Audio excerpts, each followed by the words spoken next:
welcome to another beautiful morning in Gothenburg, Sweden, with a lot of sunshine and happy smiling faces all around. Yeah, and what am I going to do today? Yeah, this one is going to be a quick repotting video. It's not that the video is going to be so quick, but it's the way I'm gonna repot the orchids that's gonna be quick. Yeah, you all know they're prone to get a bad setback. This Cattleya orchids that's been sitting in the sphagnum moss. So, well, I tried it out. I tried it out a couple of times with my orchids. I tried to release them, untangle it all up, and yeah, get rid of the whole lot, all of the sphagnum moss, and put them in bark. And I've also been trying to put them in some new sphagnum moss, and I also been trying to put them in a mixture of sphagnum moss and bark and so on. And well, I have a beautiful example of something that worked. This one, Village Chief Rose. This one, I just pulled it out of its plastic pot and put it down into quite a large clay pot here, as you can see. And it's producing flowers for me. So I don't think it was so bad for it. Not a bad setback anyway. But yeah. So I just placed it in this clay pot and with some sphagnum moss around it. Yeah, so it can work. But this one I think I'll have to repot anyway soon, but well, it did work then.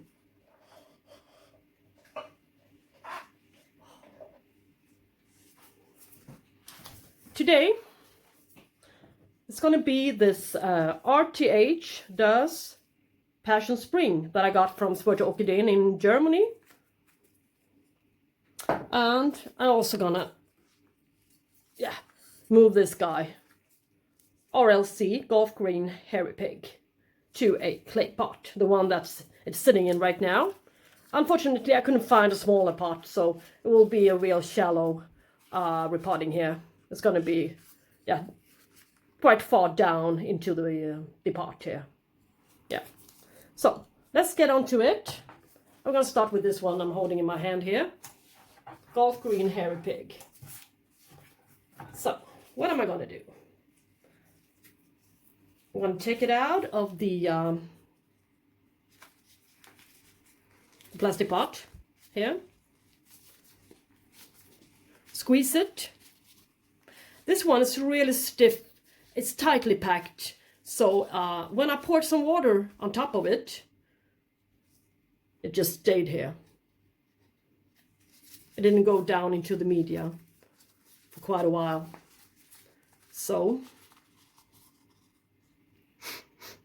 yeah, it doesn't really smell that great either, but, well, what's this? Yeah, but I will stick to my plan. Doesn't matter. I think it will do it more harm than good to tangle all the roots up, as you can see here. No, that won't happen. Not today. What I'm trying to do right now is get rid of a little bit of the top layer of sphagnum moss with all the algae on it. Yeah.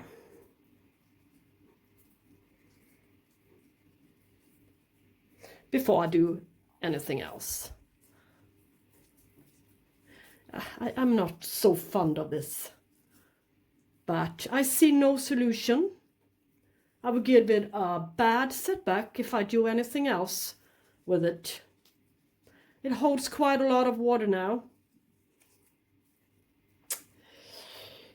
Yeah, I will just wait and see with this guy and rely on this new growth for some new roots. And after a while, maybe a year or so, when the new roots has gotten down into, made their way down into the new media that I put around it, it will be easier to pull it out of the pot and release this ball and untangle the roots and cut away some of the old roots. And then I'm going to have a quite new root system on the front side of the pot, I think. Well, at least it's a plan. I think this is really difficult. And well, of course, they cannot, in the nursery, I mean, they cannot go and repot all of the orchids all the time. And yeah, of course, I can understand that. And so, yeah, this is what happens, unfortunately. But yeah, it's nobody's fault. Yeah, I'm going to put some charcoal in the bottom for some more drainage. And as you can see, there's a lot of space here in front for the new roots. And I've cut the sphagnum moss a little bit, like this. Quite long strands of sphagnum moss here. Yeah. And I'm going to add some perlite as well, to give it a little bit more, to make it a little bit more airy. That's what I was supposed to say. And yeah, I'm just going to fill it up. Not so much else to do.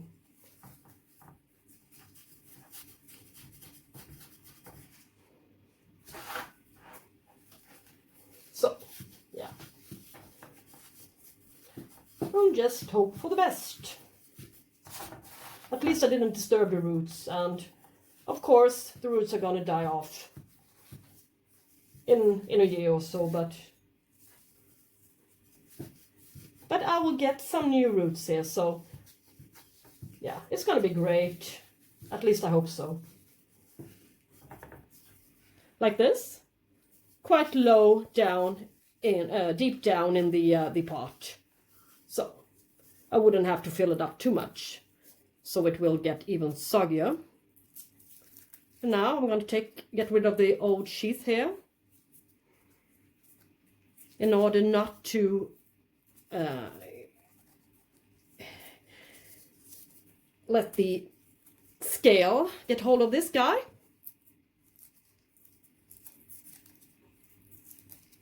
They love to be under the sheath here, scale. So, yeah. And there, you can see an eye. Could develop. Yeah.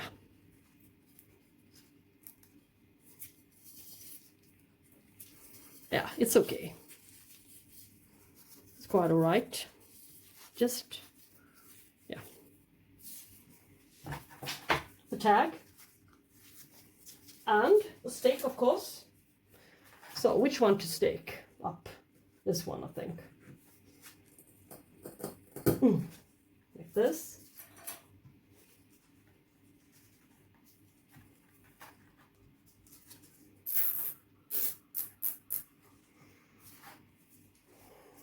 I want it to look nice. And this one, I can stake this one up as well.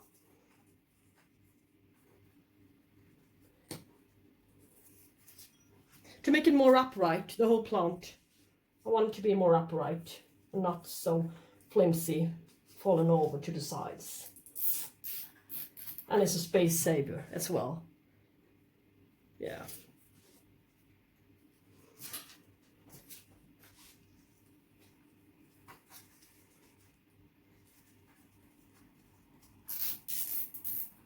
Like this.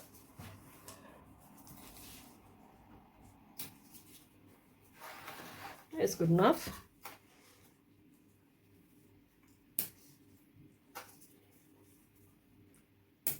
So,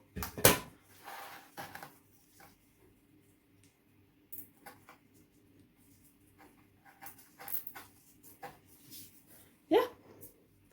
Or can see golf green hairy pig. A quick repot. So now it's this guy's turn. Rth Duhs Passion Spring. Yeah. It's got two new growth, one large one here and a smaller one here. So I will grab the larger one, I think. The smaller one can be prone to break. Yeah, I can see an insect. Some sort of a... Yeah, I will have to put it under my tap. Now I'm back, and I wasn't really happy when I saw that my plant had earwigs. Small earwig children in its media. So I've been letting it sit in water for a little bit, in hope for that it's gonna work the same way with earwigs as Woodlouse, that they're gonna crawl up to the surface of the water. Sometimes when I have my orchids outside during summertime, I get quite a lot of woodlouse in it, and they're eating the roots and as well as the foliage a little bit.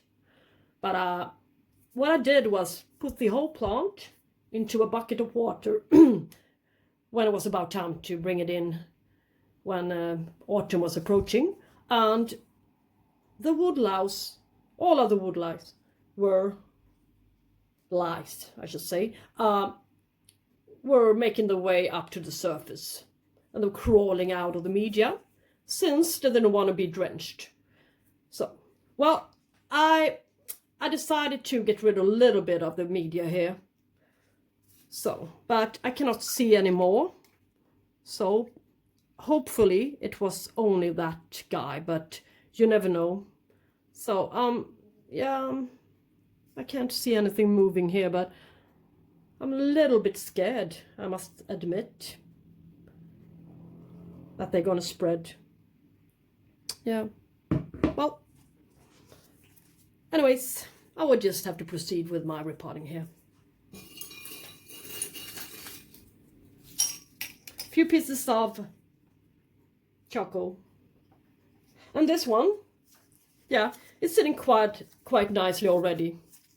I mean, yeah, this little pseudobob, the little cane here, I can give it a little bit of space here for the future growth, if it's going to shoot out a growth or something. But the most important part is that the newest largest pseudobob here, largest cane here, is going to get some room in front of it.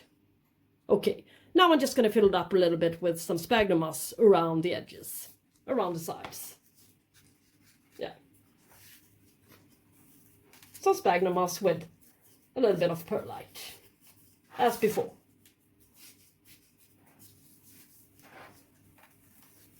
And even on the back side a little bit, of course, as I told you, since it's a new growth here as well. Yeah. Okay. Yeah, but I got a little bit sad, a little bit down, sorry, when I saw it, the earwig. So, but, well, be optimistic, and if I could get rid of the woodlouse so easily, maybe this one isn't worse. I hope so.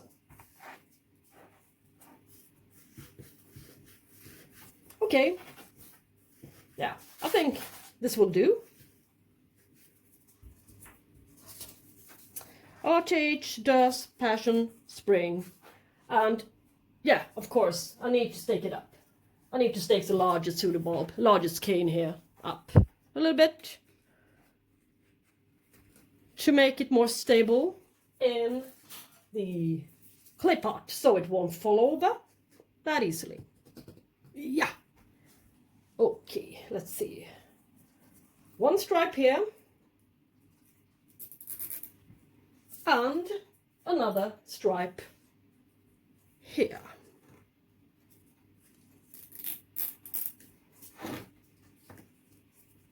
Yeah, just a little bit more to the back side here. Yeah, this guy. Okay.